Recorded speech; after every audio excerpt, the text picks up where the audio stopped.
Hey everyone, and welcome back to Robots vs. Vampires, the show where we take a deep dive into the wildest corners of sci-fi and fantasy. Exactly. I'm Adrian Smith, your guide to the epic, the unexpected, and the downright bizarre. And I'm Julia Jones, here to help us separate the science fact from the fiction, or at least try to, with these incredible tales. Well, today we are plunging headfirst into a story that's got it all. Okay. A rebellious teenage girl, a missing archaeologist, and a hidden underwater city of vampires. Oh, wow. Yeah, you heard that right. Underwater vampires. Vampires underwater.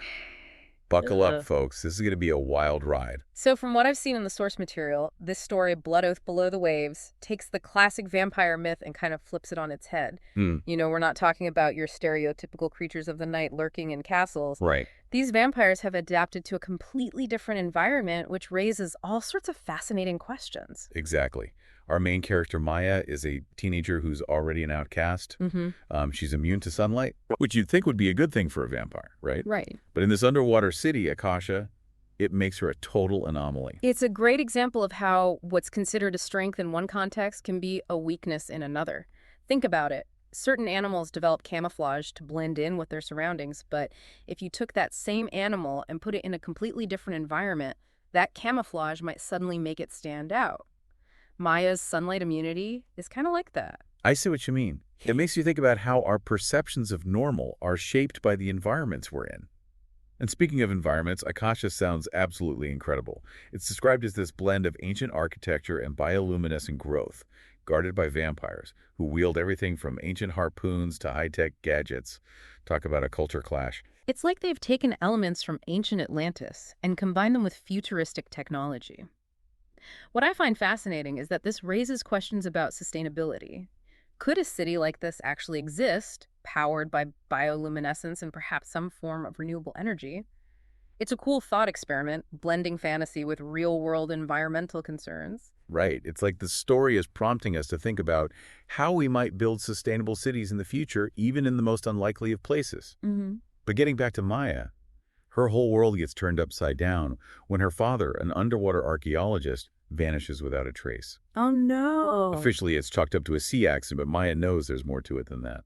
Of course. And she's right to be suspicious. We learn that his last communication was a cryptic text message about an incredible discovery. Clearly, he stumbled upon something big, something worth risking his life for, and the fact that this message was dismissed so easily suggests there might be a cover-up going on. Who knows what kind of powerful forces are at play here? Intrigue.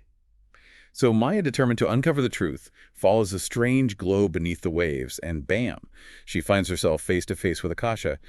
But these vampire guards are not exactly welcoming. I bet. They're completely thrown by Maya's ability to withstand sunlight. It's almost like she represents a challenge to their entire worldview. Yeah. Remember, for them, sunlight has always been the enemy. Now here comes this girl who's not only immune to it, but can actually walk in it. It's like seeing a fish suddenly sprout wings and fly out of the water. It makes you question everything you thought you knew. Absolutely. And Maya, being the quick-thinking girl that she is, seizes the moment. She invokes this ancient prophecy about a sun-touched one who will supposedly bridge the divide between humans and vampires. Smart move. She taps into their own belief system using their fear and fascination to her advantage. This prophecy is clearly a powerful force in their culture. It makes you wonder, is Maya actually the one spoken of in the prophecy, or is she manipulating the situation to get what she wants? Ooh, good question. Well, whatever her motives, it works. The guards, torn between suspicion and awe, allow her to enter Akasha. And let me tell you, this city sounds amazing. It's described as this labyrinth of coral-encrusted towers and sunken courtyards filled with glowing glyphs and murals depicting ancient figures and sea monsters. I'm already picturing this epic movie adaptation. The imagery is so rich and evocative. It really plays into our fascination with lost civilizations and hidden worlds. And the fact that Akasha is powered by bioluminescence adds this otherworldly beauty to it. I mean, imagine swimming through a city lit by glowing organisms. Wow. That's straight out of a dream. I know, right? It's breathtaking. But Maya's not there for sightseeing. She's on a mission to find her dad. And guess what? She finds him, but not in the way she expected. He's suspended in stasis inside a central dome bound by these glowing tendrils of energy. He's alive, but definitely not well. So he's trapped, but by what? This dome, this energy, it's clearly something beyond human technology. Could this be the incredible discovery he mentioned in his text message? Is this connected to the prophecy somehow? So many questions. I know, right? The suspense is killing me. But here's where it gets even crazier. Maya, desperate to free her father, dives into the chamber. And get this, the water actually repels her. It's like her sun-touched nature is clashing with this underwater environment. Wow, that's a powerful image. It's almost as if the water itself recognizes her as an outsider, something that doesn't belong in the submerged world. It makes you wonder what other secrets are hidden within Akasha. What other forces are at play that we haven't even glimpsed yet? Oh, there's definitely more to this story than meets the eye, and we're just getting started. But for now, let's take a moment to digest all this incredible information. We've got a missing archaeologist, a prophecy, a city that defies all logic, and a girl who's literally walking on sunshine underwater. This is Robots vs. Vampires, folks, where the impossible is just the beginning. Stay tuned, listeners. We're about to dive even deeper into this watery world of secrets, prophecies, and vampire lore, and who knows what other twists and turns await us.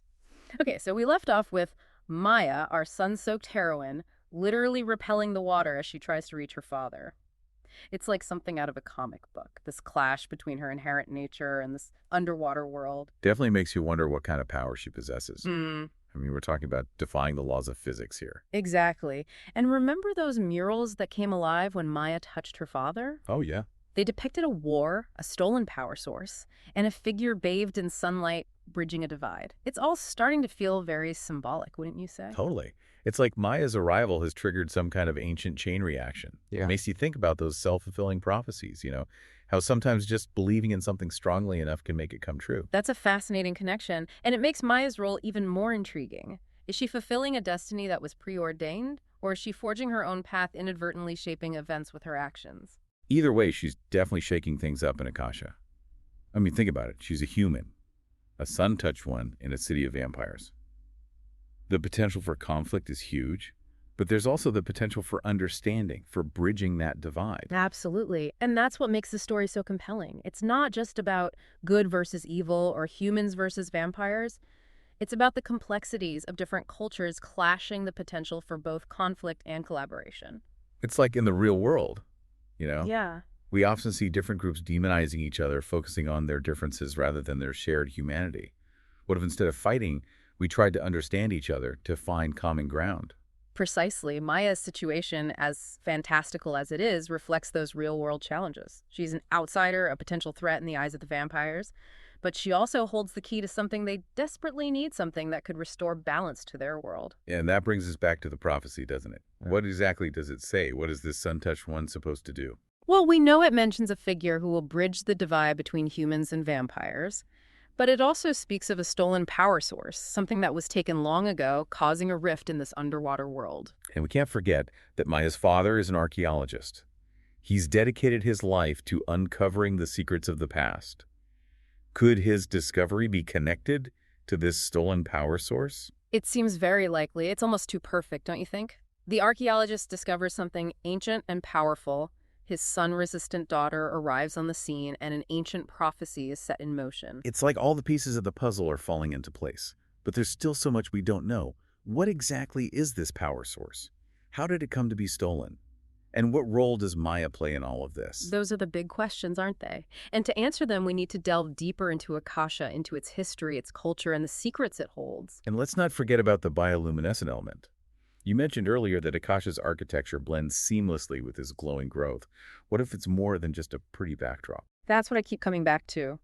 What if this bioluminescence is connected to the stolen power source, or even to the vampires themselves? Maybe it's a symbiotic relationship where they depend on each other for survival. So you're thinking this glowing growth could be the key to unlocking Akasha's secrets. Maybe it's the source of their power, or even the bridge between the human and vampire worlds. It's definitely a possibility. It would explain why Akasha is so vibrant and teeming with life, even though it's submerged beneath the waves. And it would add another layer of complexity to this already fascinating story. Imagine if the solution to this ancient conflict, the way to restore balance, lies not just in Maya's connection to sunlight, but also in understanding this delicate ecosystem within Akasha. It's like a giant puzzle where every piece is interconnected. Maya, her father, the vampires, the stolen power source, the bioluminescent growth, and the ancient prophecy.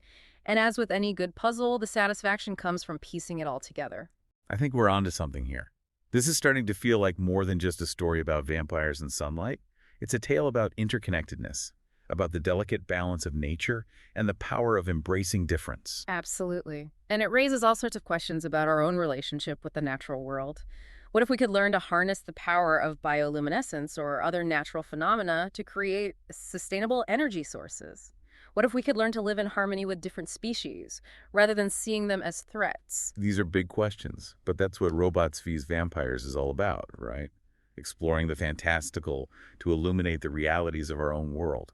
Exactly. We use these stories as lenses through which to examine our own beliefs, our fears, and our hopes for the future.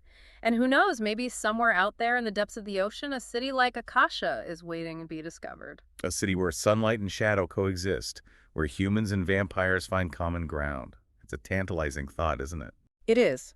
But let's not get ahead of ourselves. We still have a lot to uncover in this story. What will become of Maya and her father? Will they be able to unlock the secrets of Akasha? And what about the prophecy? Will it come to fruition? So many questions.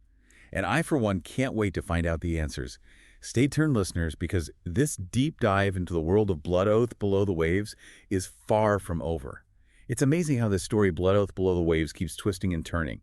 We started with a missing archaeologist I know, right? and ended up pondering the fate of an entire city, maybe even the world. It's a testament to good storytelling, isn't it? How a single premise can spiral outward, touching upon themes of family prejudice, environmentalism, and even the power of prophecy. Absolutely. And let's not forget the vampires themselves. They're not just lurking in the shadows here. They're guardians of this incredible city, grappling with their own internal conflicts and ancient traditions. I'm particularly struck by how the story subverts our expectations of vampire lore. Sunlight, typically their bane, is a source of both wonder and potential power in Akasha.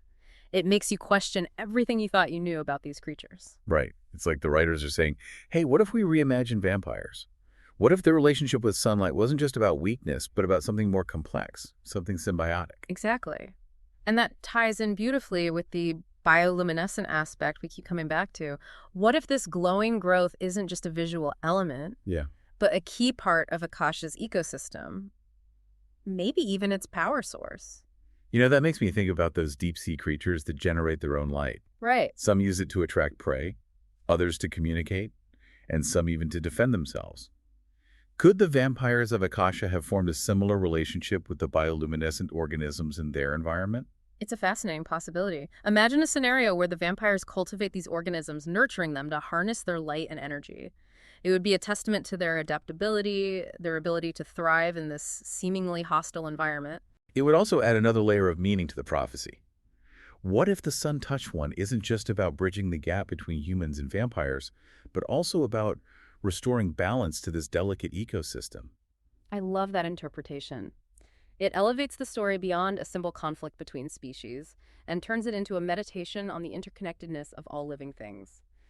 It's saying that we can't separate ourselves from the environment we inhabit. We're all part of a delicate web, and our actions have consequences. It's a powerful message, especially in today's world where we're facing so many environmental challenges. Maybe, just maybe, there's something we can learn from the vampires of Akasha, from their symbiotic relationship with the bioluminescent world they inhabit. Maybe they hold the key to a sustainable future, a way to harness the power of nature without destroying it. And maybe, just maybe, Maya the Sun-Touched One is the catalyst for that change. It's a hopeful thought, isn't it? Yeah. That even in the darkest depths, a single spark of light can ignite a revolution. And that brings us to the end of our deep dives into Blood Oath Below the Waves. We've explored hidden cities, ancient prophecies, and the complex relationships between humans, vampires, and the natural world. It's been a wild ride full of twists, turns, and thought-provoking insights. And as always, we want to hear from you, our listeners. What are your thoughts on the mysteries of Akasha? What do you think the future holds for Maya, her father, and the vampires? Get over to our website or social media channels and share your theories. We can't wait to hear them. And until our next deep dive, keep exploring, keep questioning, and keep your imaginations open to the infinite possibilities that lie within the realms of science fiction and fantasy. This is Adrian Smith, And Julia Jones. signing off.